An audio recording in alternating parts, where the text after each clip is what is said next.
25. Can you guys believe it? Episode 25. Welcome to the Austin Downbeat. And thank you for joining me for yet another episode and another rundown. Here is what is going on in our wonderful city this week. Covers August 9th through August 15th.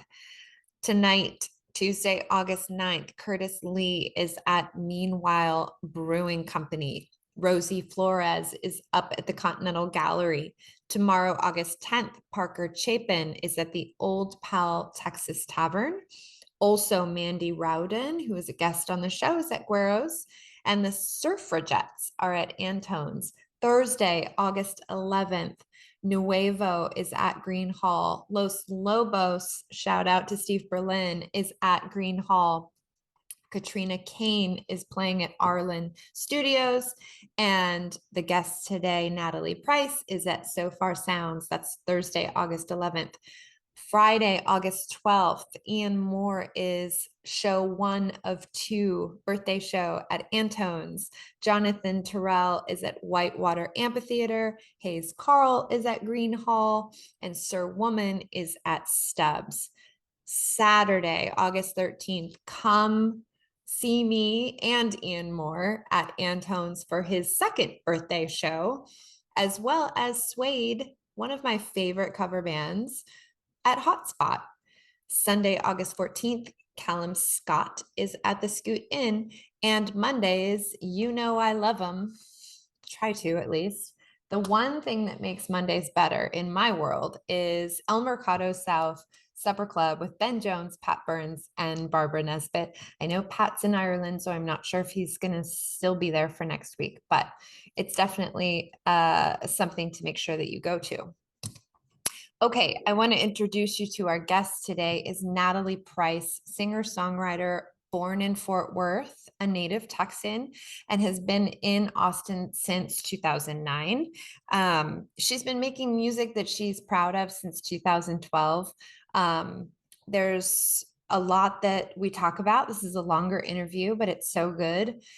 We hit on some things that I haven't ever necessarily hit on with other musicians that I've talked to, including the concept of like, how do you know when you're good enough to keep doing this, like to get up on stage and feel confident?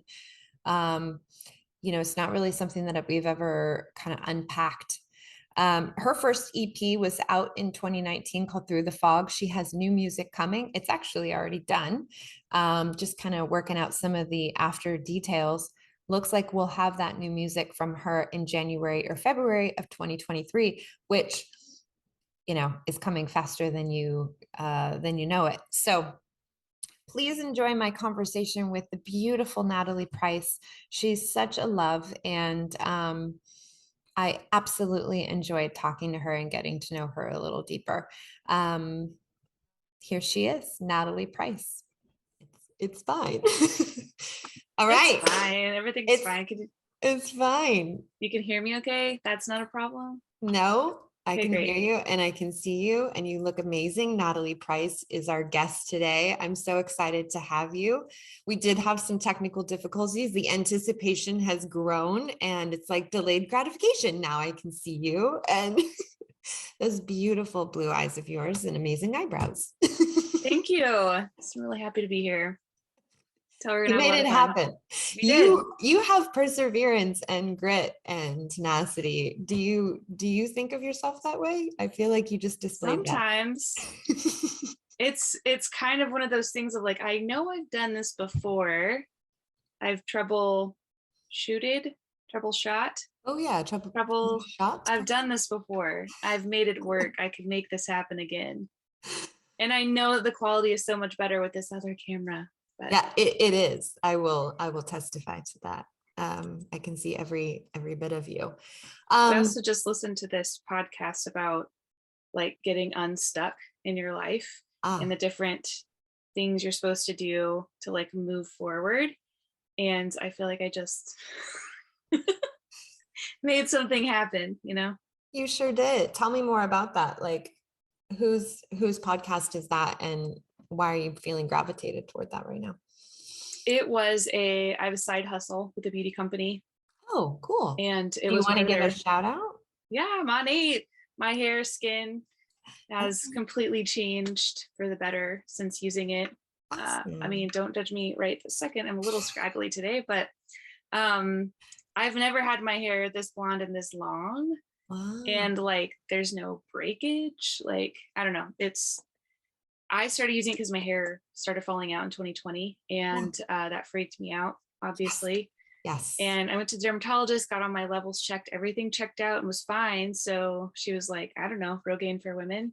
I was like, it seems like there should be another option. And Mm-hmm. so I'd heard about Monate and that it can possibly help you regrow hair. And so I started using it. And sure enough, I saw like a bunch of little babies Yeah. popping up on my scalp. But more so than that, I saw that the quality of my hair was changing for the better. It was silkier, smoother. I have a lot of frizz. It was less frizz. Wow. And I fell in love with the products. I used the skincare, and like after one use, I like didn't recognize my skin. I was like, Wow. How do you whoa. spell that, money? How? Monat, Monate, Oh, like money. modern nature. Oh, okay. I've heard of that actually. When we moved to Texas, I heard of it, but then I haven't really seen it again. I too um started losing hair, and it is at various points in my life, and certainly after having children, the After texture, having everything children. changes. And then I have a major thyroid disease, um but even with that, you would think like, okay, I should still have some hair on my head and not be Totally. stressing. But every Totally. so often, and it is super, super scary, because it's like without that, this is like this sign of vitality. And I started taking Nutrafol Okay.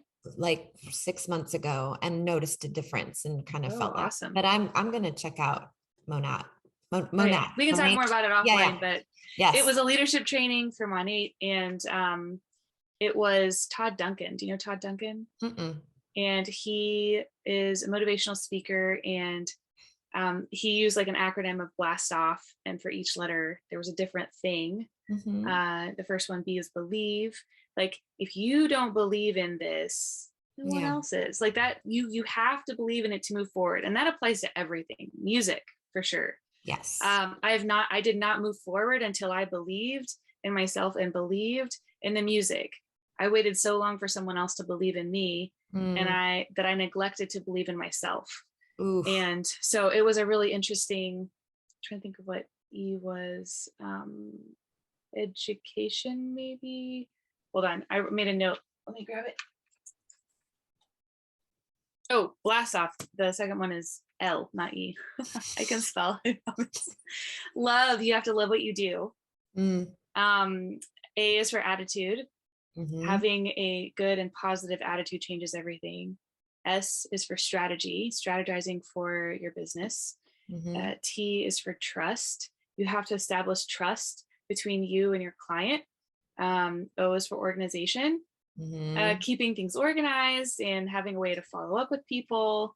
Mm. There's two F's. One is failure, and failure isn't bad. It teaches you, it's not actually failing, it teaches you a different way to do things. Yeah. And then the last thing is fun, to have fun. So Yeah. I feel like I can relate to every single one of those things doing the show. Immediately can draw a straight line to each one of those things. The thing about totally. all of those things is that, and I guess as we get older in life, it becomes like the focus becomes clearer on exactly the reality of those things. But those are all things that's really easy to say. Yeah, blast off, all those, but it is not easy, and it requires self-awareness. It requires discipline. It requires you to probably have done therapy so you can really examine who Possibly, you yes. are. Yeah, I'm a big fan of it. So it's always interesting to me.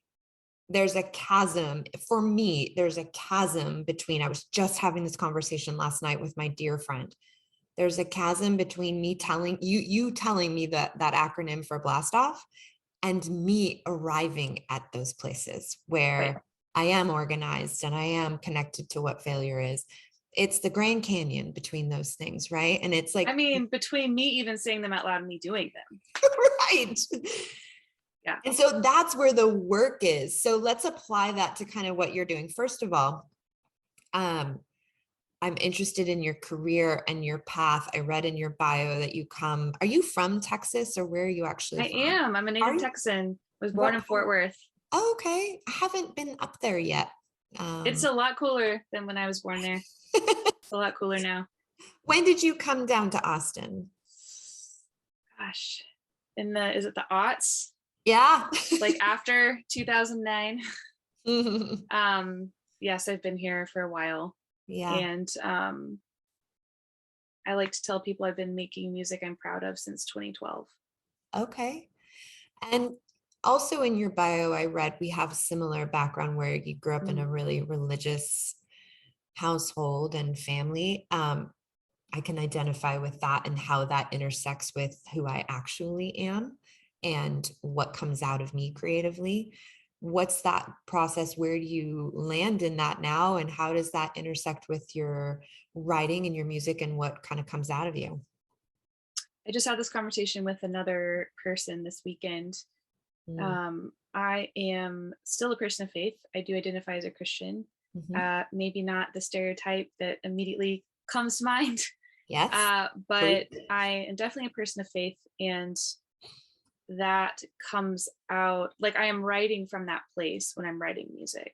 Mm. So like the songs I write are not songs you would sing in church. And actually, depending on what kind of church person you are, it might make you upset.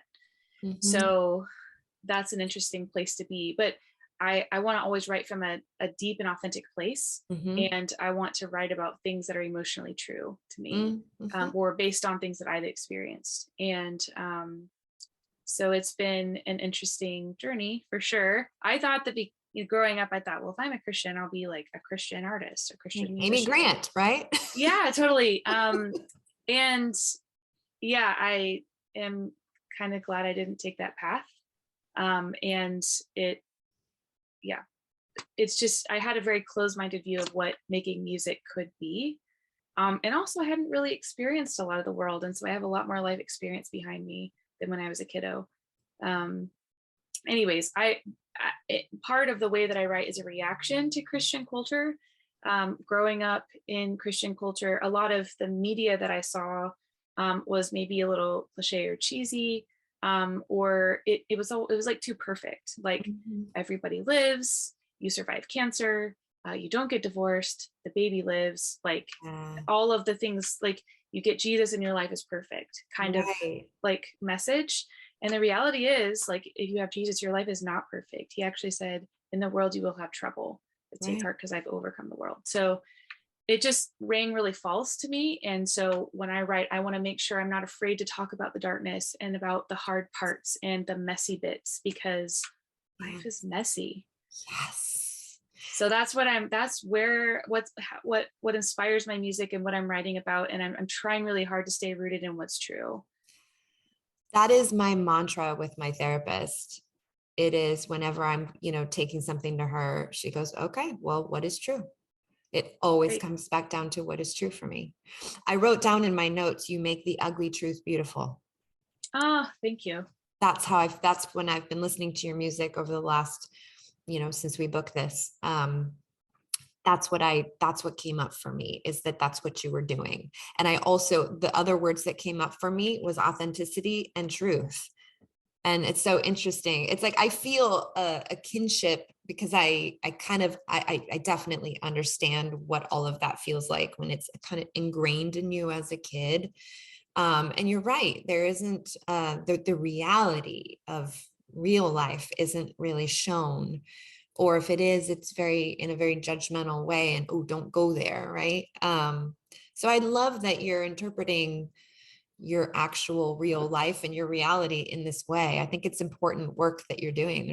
There's a side byproduct, I guess, to what you're doing, Thank you.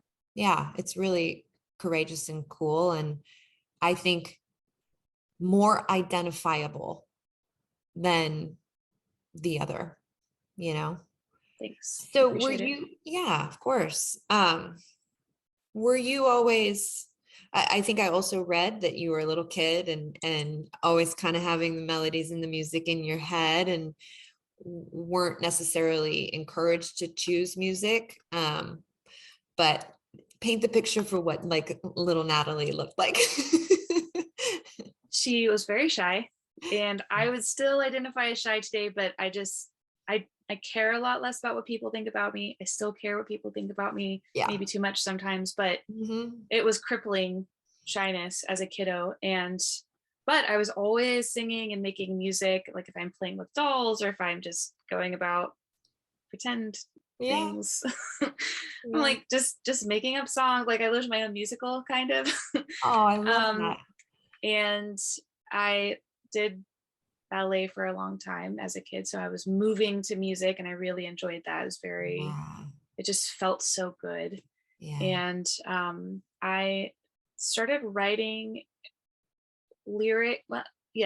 writing actual more intentionally lyrics in around 5th grade when I got a poetry assignment, and like playing with words suddenly like it felt good and I felt like I was good at it, and it was fun.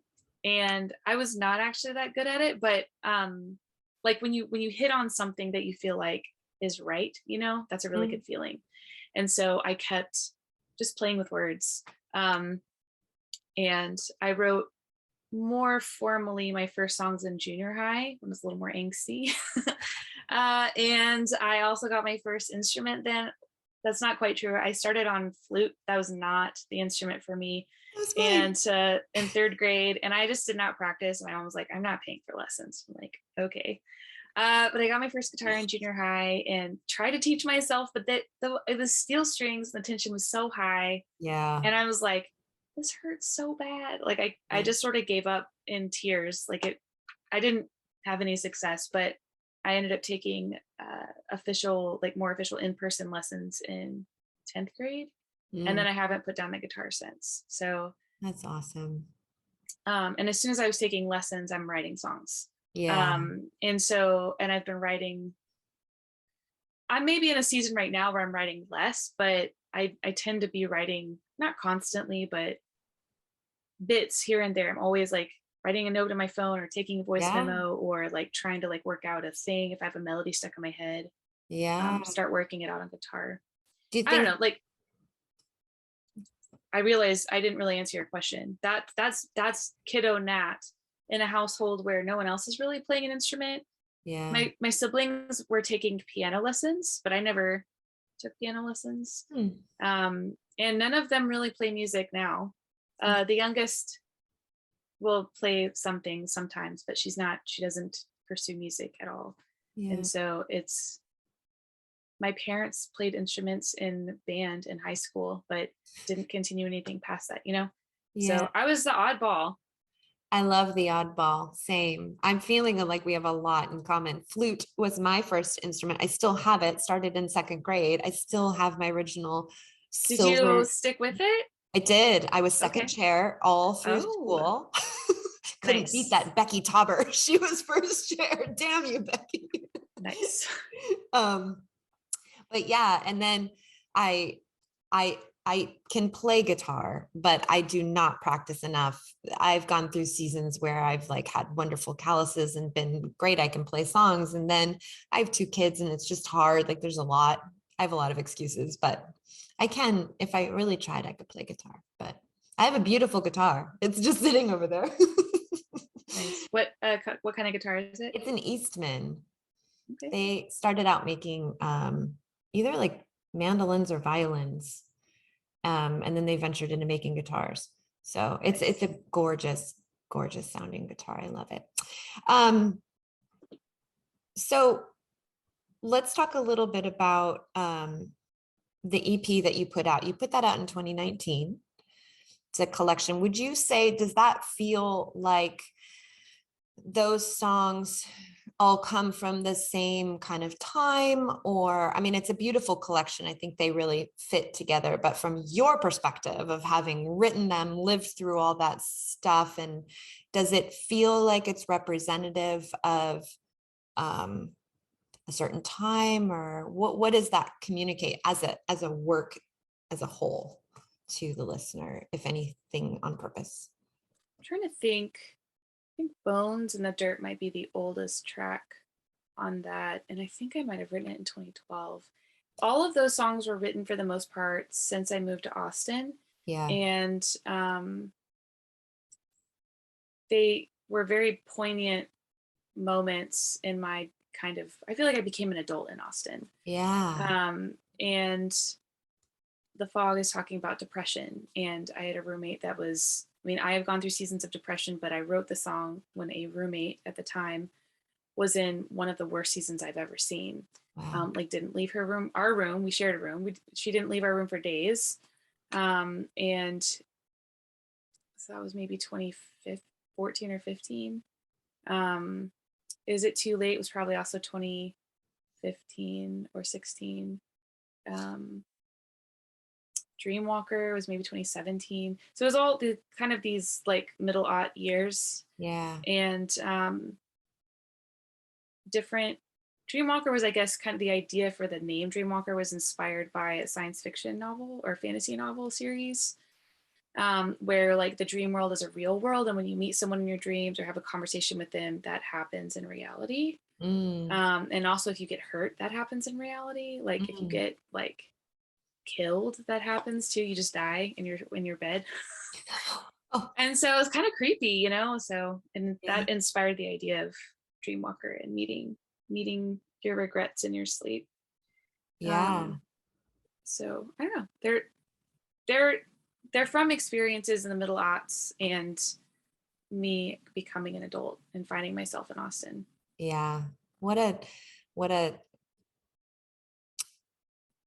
interesting time. I remember that time in my life that happened in Santa Barbara for me. And I have such fondness and also compassion for myself. And just, I look back on myself at that age, similar things going on, and just really like love that girl, you know?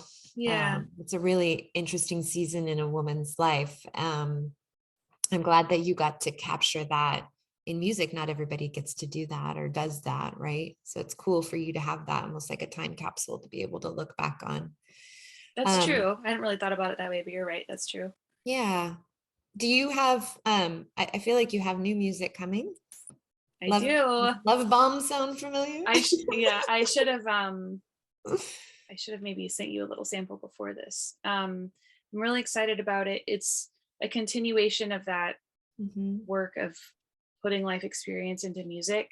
Yeah. And it's already recorded. Went to Nashville last year to work with Mary Bragg, and I have it digitally. I just talked with my graphic designer today, and we're getting graphics done in the next week or two. And so like things are happening, but I probably won't actually release it until January, February at this point. So how are you going to, so I talked to some people and they're like, you know, I'm not going to push out the whole thing. Nobody does that anymore. I'm just going to slow drip it. What's your strategy on that? Well, I talked to someone and I'm going to be paying someone else to help me with it. And they're recommending it like 2 or 3, probably 3 singles. And I'll go from there. I don't know. I think I do want to put it in a physical format too. And so that would make sense to release it as a whole. So I'm still a believer in releasing a whole thing, but I also recognize that singles are really important.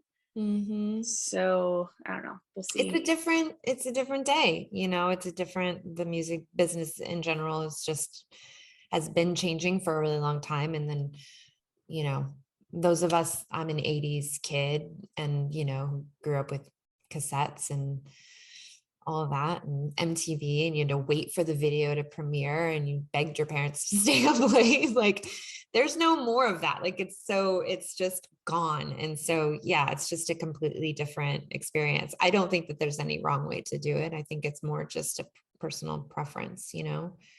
Yeah. And I do have some singles that are from a different project that I can release beforehand as singles. Awesome. So yeah. That's exciting. What do you have on tap for performances? And I know you just did a little, was it like it was a couple weeks that you went around with, I think. Oh yeah, with Vanessa Lively. We did a little mini tour through Louisiana. So southeast Texas, Louisiana, and then up through Dallas and back down. Fun. Yeah, it was a lot of fun. Yeah? Yeah. How are you? Have you always been, so being shy, I'm super shy too. And I like, I just bow down to anyone who has the nerve and the courage to stand up on stage, let alone stand up on stage and like, pour your heart out in something that you wrote. So I have lots of respect for all of you that do that. Is there an alter ego inside of Natalie like that? Where do you tap into to be able to stand up there and do that? Like, Beyonce has Sasha Fierce, she has her her alter ego. Do you have that? Like, how do you do that? It's a basic question, but it really, like, to me, I want to know. That's a good question. For a long time growing up, I was unable to do it. Ballet, I love performing. Like, I love like working hard and practicing a thing and perfecting a thing, and then going and sharing it with other people in this exuberant, like showy way, in costumes, beautiful, like flowy, like dresses and things, as a kiddo. And so I've realized that I do have a lot of performance experience. It just hasn't always been me singing a solo on stage. I never got the solos growing up in choir, and I don't think I ever got a solo ever in choir. That surprises me. And well, I was too scared whenever the auditions would come around and I would sing, like I couldn't sing. And I didn't really know my voice, and I was afraid to sing with power. Yes. And I was afraid to sing in my lower register also, because we're always encouraged to sing higher, So it's only been in the last, like, I don't know, 5 to 7 years that I've really started to settle into my lower register and sing where it feels good. Like that's also a thing too. Like physically, it feels good to sing in certain parts of your vocal register. So, and the other thing that I've learned is, I think I played my first open mic in actually in a little bar in the middle of nowhere in New Jersey. And that was really, really scary. Yeah. And I was so nervous. I only played one song and everyone was like, play another, because you're supposed to, you can play two. And I was like, nope, I'm done. And I just like walked off stage. I was just like, and I did the thing though, like I played the song, and like I found the video recently and I watched it and I'm like, oh my gosh, like my pronunciation is weird. Like I'm very nasally and like all these things. I can see I've grown so much as a singer and a performer since then, but I was also really proud of myself for taking that moment and actually walking on stage. And like I wanted to. Of course. I always wanted to, but I was like so scared. Yeah. But even though I only played one song, I walked off stage and like the rush of that moment of being scared and everything was wearing off. And I'm like, actually, that wasn't so bad. Like, what was I so scared of? And so like the way to move forward is to do the thing that you're afraid to do. And so, and that applies to so many other things, that like I should listen to myself and like do the thing I'm afraid to do in other bigger things in my life. But it's definitely true for performing and playing music and singing. And that's like, it's step by step too. And you don't just like go and like sell out a huge theater and it's your first performance ever. Like maybe that happens to 0.01% maybe of people, but that's not a normal story, and that's not indicative of all the work that it takes to become good at what you do. So I don't know, it's possible, and it starts with taking that first step towards the thing you're afraid of. Which goes to the be and blast off. It as cliche as it sounds, if you don't believe in yourself, I mean, then it stops right there. Yeah, totally. Everything stops right there. And it's true, like for musicians and performers, at some point, at some unilateral level, we all think enough of ourselves and our art. Yes. That it is good enough to share with other people. Yes. And that, yes. And thank you for articulating that, because it's that sweet spot where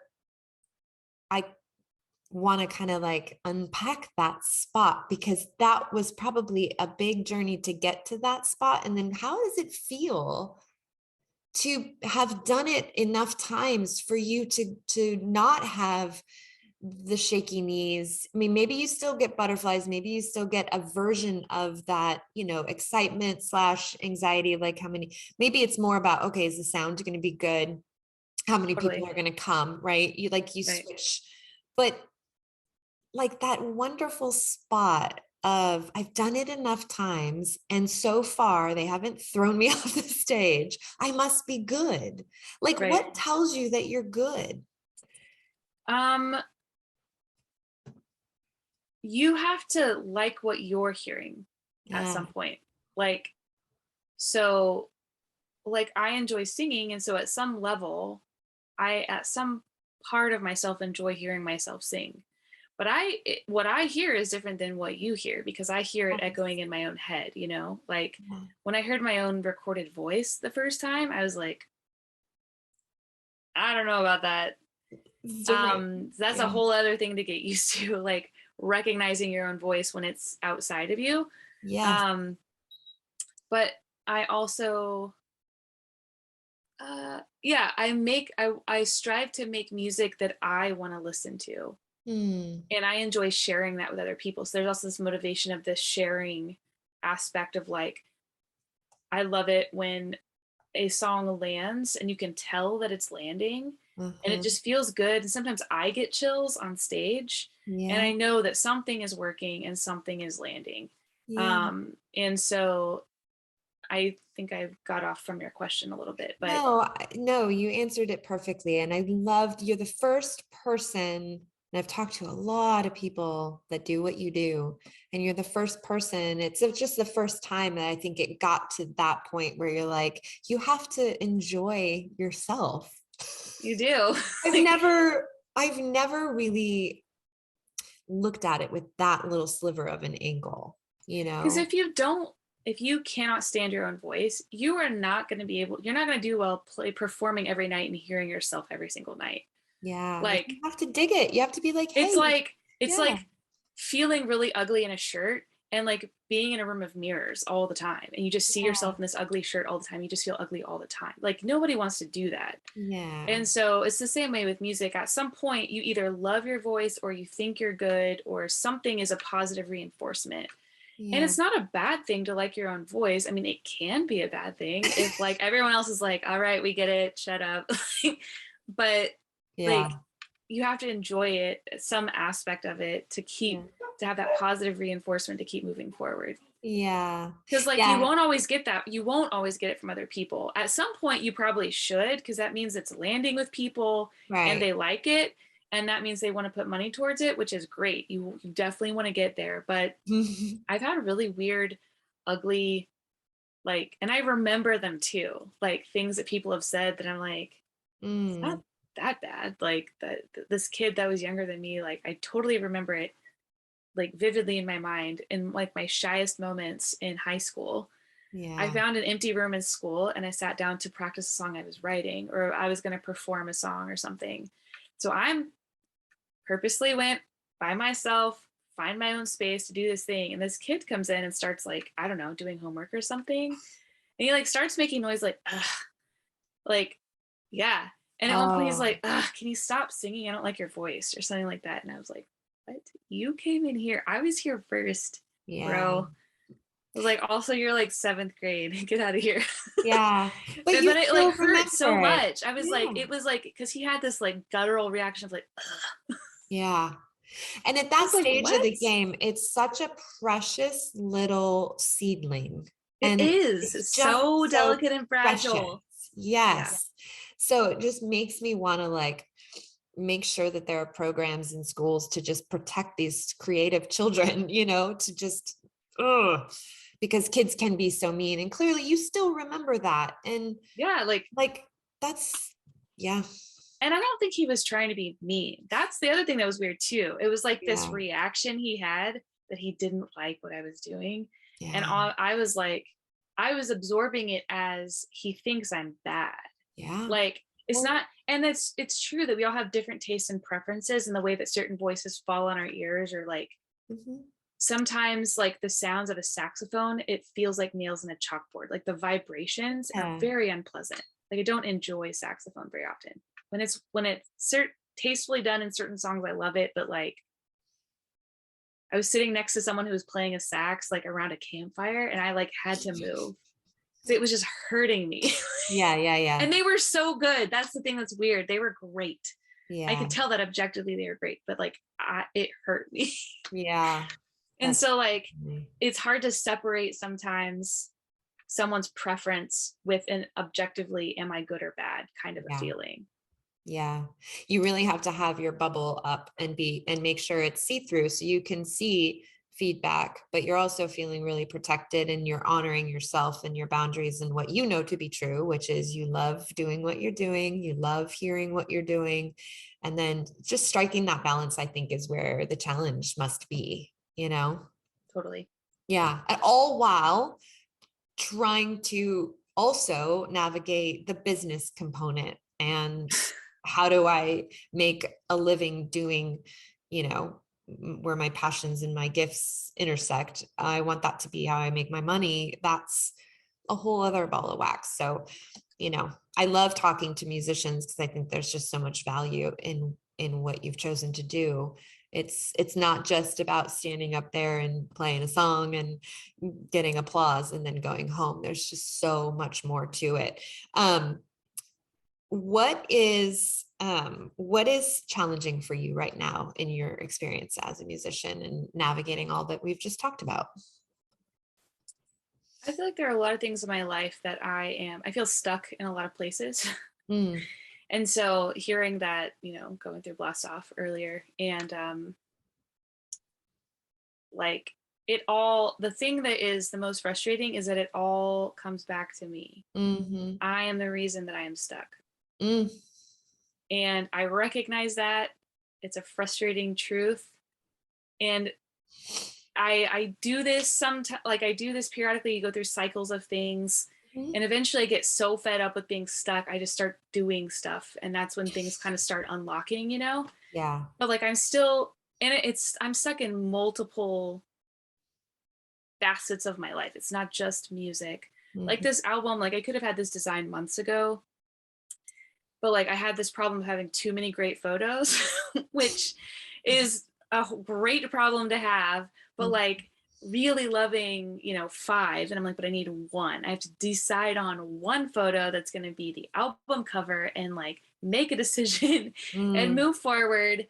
And then some of it is work, you know, that's like I've just kind of pushed off to tomorrow what I could do today. And the reality is I'm still in the same place that I was tomorrow that I am today, because I didn't do it. I didn't do the thing. And I am doing other things, like I'm booking things, I'm playing the shows, I rehearse, and I do the urgent things, you know, but like the business, the planning ahead, and the putting in the time and the emails that people don't see. And strategy. Those behind the scenes admin things are hard to think of them as like putting money in the bank that will like pay you back later, you know? Yes. So I don't know. There's been the biggest thing is the problem is me. Like the thing that is stuck, the reason I'm not moving, the reason I haven't sent that email, like it's me. And that means it's what's up here. It's the story I'm listening to, and it's the things I'm telling myself. It's the things that I'm believing about myself. Preach it. That are like why I react or don't react or whatever. So I feel like I'm talking to myself. I feel like I'm in such good company because, and I think people watching this are gonna feel like a sigh of relief, because you're so not alone in that. I mean, you must know that, right? It feels like it feels a little like surely not everyone is as bad as I am right now, you know, like it feels like maybe I'm a little more over the top than the average person, you know? I don't think so. I don't know you well. I don't know you well, but I'm a pretty good judge of character, and I'm pretty good, like I get a good sense. And I would say you're right on par. Well, thanks. Yeah. And it's interesting that like, oh man, I took a note. Hold on, let me pull it up. It was that took notes in this training session. It was that 95% of people only go 5% of the way, and they get 5% of what's available. And 5% of people go 100% of the way, and they get 95% of what's available. Mm-hmm. And so like all you have to do to crush it is to outlast the people that give up. And I'm like, oh wow, Consistency. and that's true. And I know that I will be writing until the day that I die. Mm-hmm. And like what my music career looks like will probably change and shift with different seasons of my life, but I'm a writer, I'm a songwriter.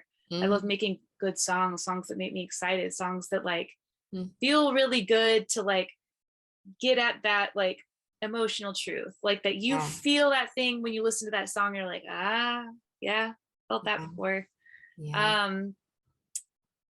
So I want to, this for me is a long game. Like I want to be doing this my whole life. And so that means if it's not the thing that I do full time, it's a thing that I have to create space for. Yes. And have to be investing in. Yeah. Yeah. I will say time blocking is from my friend Miles Zuniga from Fastball. Do you know Miles? I don't know that we've met, but I know I've heard his name a lot. Yeah. Well, he's great. And he's been in the business for 30 years, and, he lots of great advice. And I remember him telling me one day of like, I have 15 minutes to go sit at the piano. Like I can do that for 15 minutes. And then he sets a timer and he goes to the piano and he plays the piano for 15 minutes. That time blocking piece where your brain, you just tell your brain, hey, for 10 minutes, I'm going to do this. I'm going to put my phone on silent and I'm just going to go return some emails for 10 minutes. Can I do that, brain? Yes, brain, I can do that. Right. That's great. So I took that advice because he was just saying it to me. So I was like, I'm going to use that. But I find that to be repeatable, repeat worthy to people, because it is those little bite size, I think, on a day to day, because we all kind of have that. What is the best way for people to support you and your career? I always love asking this question because I think it cuts right down to the heart of, the necessity of being able to make a living, certainly in this city, as things are kind of drastically changing. And I'm seeing a lot of my friends move out of town to, I'm considering it. Yeah. So how can people support you? So there's a range and a gamut that you can come in on. Indie, don't have a lot of time, don't have a lot of money, but everyone can do this. It's free, takes 2 seconds. Follow me on every social media platform, subscribe to my YouTube page, join on Patreon. You can join for like $1, I think. That Patreon's a monthly thing. Like there's ways that Patreon, it starts with money, but subscribe and follow on like Apple Music, Spotify, wherever you listen, whatever platforms you're on, follow me there. I'm on TikTok. I'm not super active, but I'm there. And like that's following on all social media and subscribing and following, like those things are free, those things. And actually this just happened to me recently. Booking agents look at numbers. And they use that to predict how many people are going to come to a show. And it's not necessarily fair, but it's not that it doesn't have, it also, on the other hand, does have value. So like someone saw that I didn't have a huge number of Spotify followers. And I'm like, cool. So do I need to now spend time focusing on like asking people to follow me on Spotify?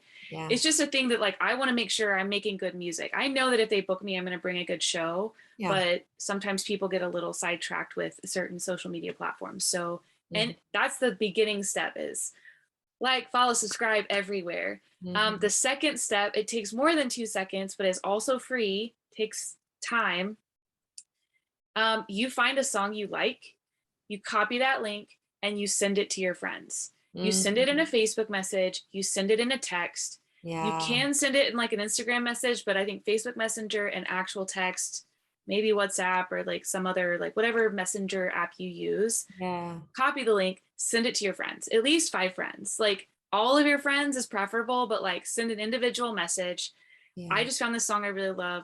This girl's up and coming. Pay attention. Please listen. If you like it, go follow her. Like that is one of the most like valuable things a person can do is word of mouth, like a referral, because just like any other business, a referral, like you need your house painted. Oh, this guy up the street just did my house and he's amazing. And you should call him. Here's his number.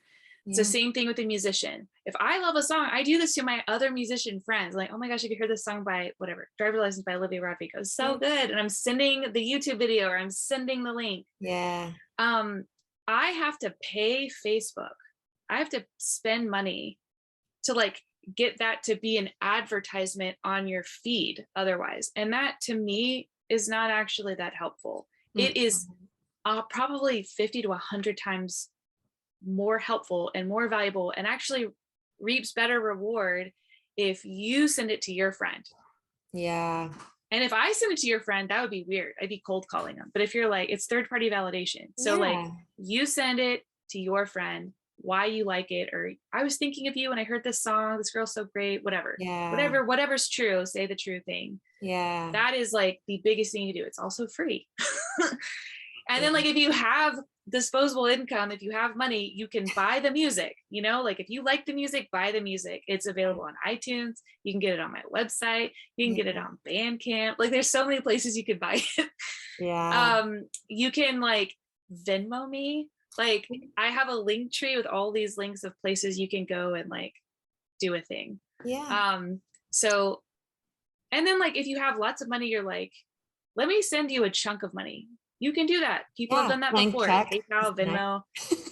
I mean, digital money is faster, but you have no idea what that might go to. I mean, I guess that's a risk, but like, for example, I have a person who has sent money before, and I try to send an email with like, hey, just so you know, this went for these things this past month. Like I was able to pay someone to come with me on this trip and your money went towards this thing. So thank you so much. Like, and that's really cool to like give someone like, hey, I was able to pay my photographer and not freak out about it, you know, or whatever. I love it.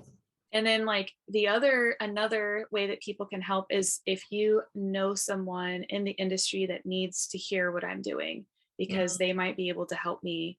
Not skip a step, but kind of like everything's about who you know in the industry. And so like, I don't know that person, but you do. And you put my music in front of them.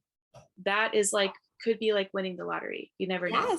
And so like directly connecting me with someone that could help me in my career is a huge step. That is technically free.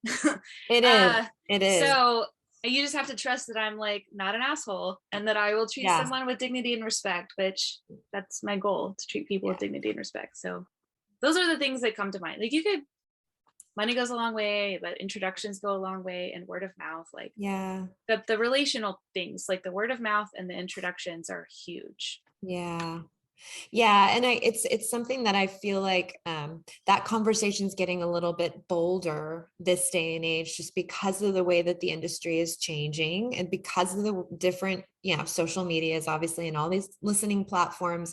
It's opening up. It's kind of de-tabooizing, if that's a word, the conversation to talk about money, and I love I didn't even say that you should come to shows. Obviously you should come to shows. I would not be a musician if I didn't say you should buy a ticket and come to shows. Bring a friend, buy 2 tickets and bring a friend and come to a show. There at the show. Buy merch. Fun. And not necessarily for me, but just generally know that if you go to a show and there's an opener, a lot of times, depending on the setup of that particular tour, that opener might not be getting paid to be there. They have to pay their own way. They have to pay for their own gas. They have to pay for their tour manager, for their person playing guitar with them, whatever it is. They have their own meals, their own hotels. They pay for everything. So like buying a piece of merch from the especially opener. from the opener, Yeah, is huge. yeah. I But think like, it's important yeah. for people to know, like you've really educated, I'm sure some people out there watching who maybe just didn't know some of this stuff, because again, as a listener who, you're probably different because you're a musician, but like if a listener is not a musician and this is not their world, there's just a lot that they don't know, So I think it's really important to kind of pull back the curtain and tell them the real deal. So I appreciate you kind of walking through each step. Yeah. To close up our conversation, I created in honor of what you do. So you also, we didn't really talk about it, but you do a cool live Instagram show called 20 at 10. And you've done, how often do you do that show? Currently it's weekly on Monday nights. Okay. So you have like 240 episodes already. Holy cow. I'm just like, I'm on little episode. It was 22. every night for the first 6 weeks. And when you do that during COVID, you just rack up a lot of COVID. Yeah. numbers. That makes sense. But I love what you do. So in honor of that, I created my own little game called Stat with Nat. And it's 7 rapid fire questions. Are you ready? Wait, let me plug in my computer because it's about to die. Okay. I want to make sure you can finish out the show. That would be good. All right. One thing I didn't bank on. Okay, we're good. All right. Stat with Nat. Do you need to stretch or like take a breath? Okay. Okay. 1 moment. It's only 7 questions. It's only 7 questions. So I think you're going to be fine. Okay. I think I know the answer to the first one just because. Okay. But number 1, texting or talking? Talking. Number 2, fill in the blank. Taylor Swift is? Brilliant. Number 3, dawn or dusk? Ooh, dusk. Nice. Number 4, say a word in Spanish. ¿Cómo se llama? It's the first thing that came to mind. Sorry. No, it's so perfect. Number 5, socks with sandals, yes or no? No. Okay. Number 6, coffee or tea? Coffee, usually. Awesome. Number 7, last question. On a scale of 1 to 10, how hot are your showers or bath? Right now, like a 4.